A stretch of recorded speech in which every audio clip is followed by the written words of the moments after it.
Well, I would believe that the more important issues is how we can ensure women's rights and empower them. And because we still have women in the world who has a high rates of maternal mortality and has low levels of education, low incomes because they have no work or they are low paid jobs.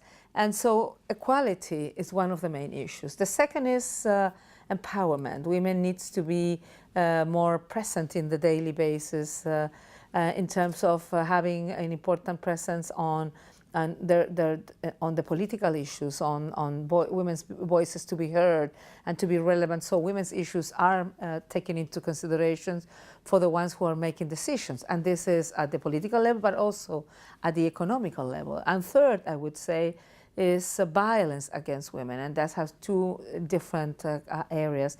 One is domestic violence that we see worldwide, and it's a very, probably it's the most pervasive violation of human rights. And on the other hand, women in conflict, they're also victims of sexual violence, rape, and a number of other harmful practices. So I believe that are the main challenges of women. Okay.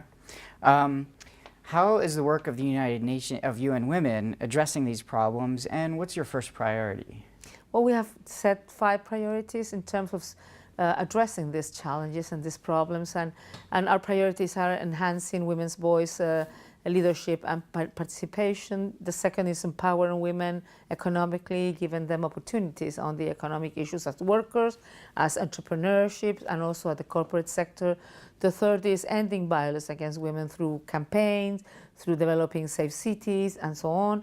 And the fourth is women at the central part of the peace and security agenda, developing capacity of women as mediators, training, peacekeeping forces to have tactic readiness to respond to this kind of atrocities and situations, and also by strengthening the capacity of the own women's organization at the country level. And finally, we will be doing everything to increase the national capacities, to build capacity building, national capacity building in terms of planning, in terms of budgeting, but also in terms of gender disaggregated statistic, because we need to work with our national partners. UN will do our most, but we need them to do their part too. Great. Okay. And how do you and the Secretary General hope that the Global Colloquium can contribute to the UN's efforts to empower women?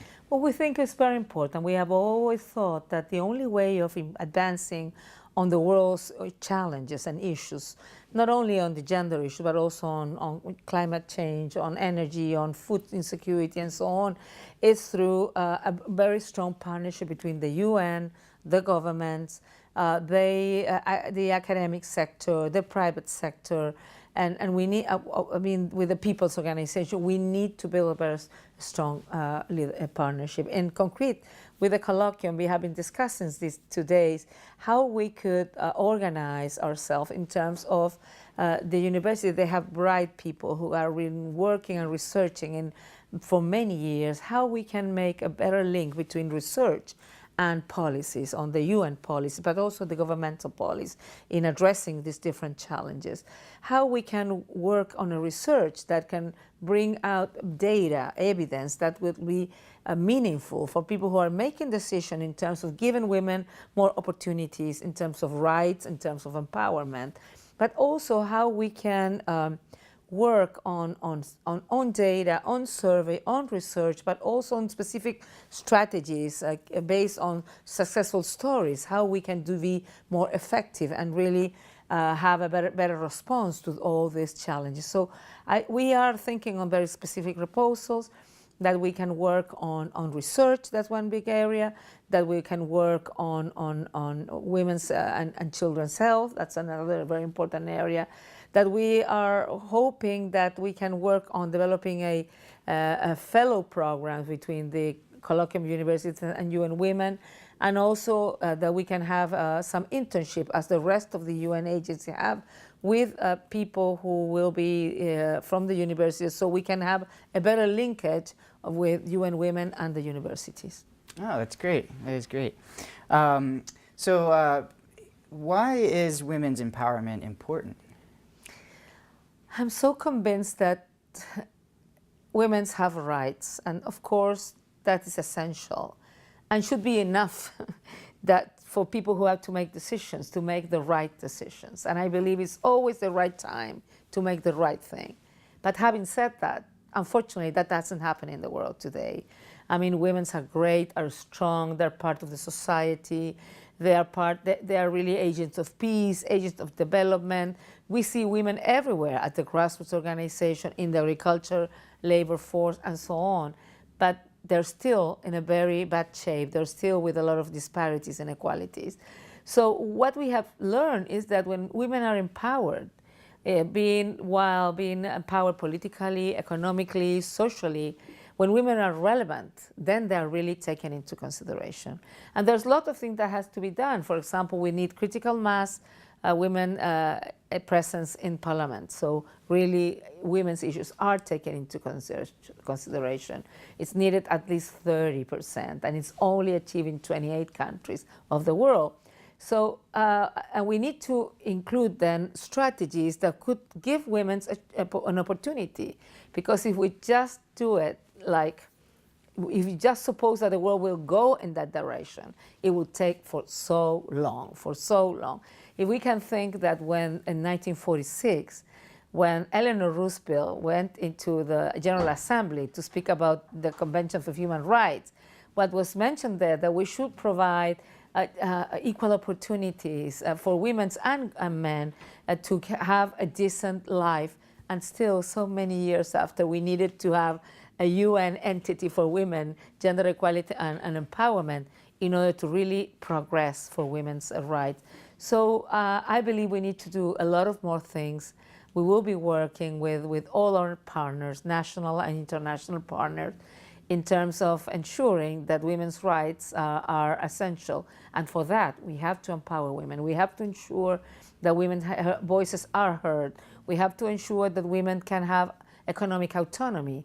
We have to ensure that women can make their own options in different levels of the life, because that's the only way that women's rights will really be a reality. How has your personal experience as Chile's first female president influenced your passion for empowering women? Well, to be standing my whole life in a women's shoes and living also some exclusion, some discrimination, even though I had a marvelous family. I had the marvelous opportunity of studying, going to good school, then to go to universities, being able to be a medical doctor, and then, and of course, being involved in politics, because I believe that young people have to be involved on what's going on in the world and what's going on in your country and your society. I had the chance to be able to get into being a Minister of Health, then Minister of Defense, because of my passion for peace and for democracy. I thought that was a very important and meaningful thing in my country. And later on, people saw me as a minister and saw me that I could have a good performance and saw me in a minister where power was important as defense. I could be a president of the Republic. And that showed not only to women elsewhere, but also in my country, that it is possible, that women are capable, and we not only can, but we must contribute in a broader perspective in our societies, that we can, there's no real democracy, if I may say.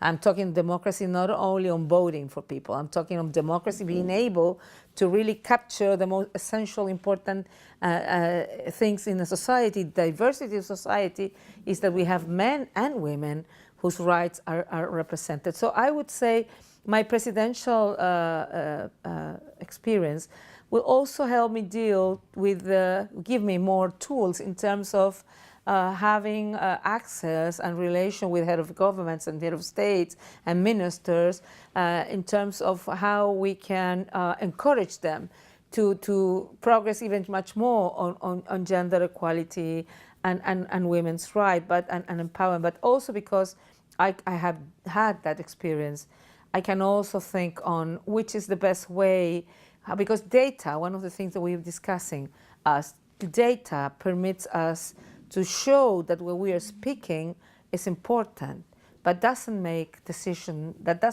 people make decisions. But with my experience, I can also think on how we organize data in the sense that it will really make somebody think, yes, I have to do this. So I hope my experience will help on that.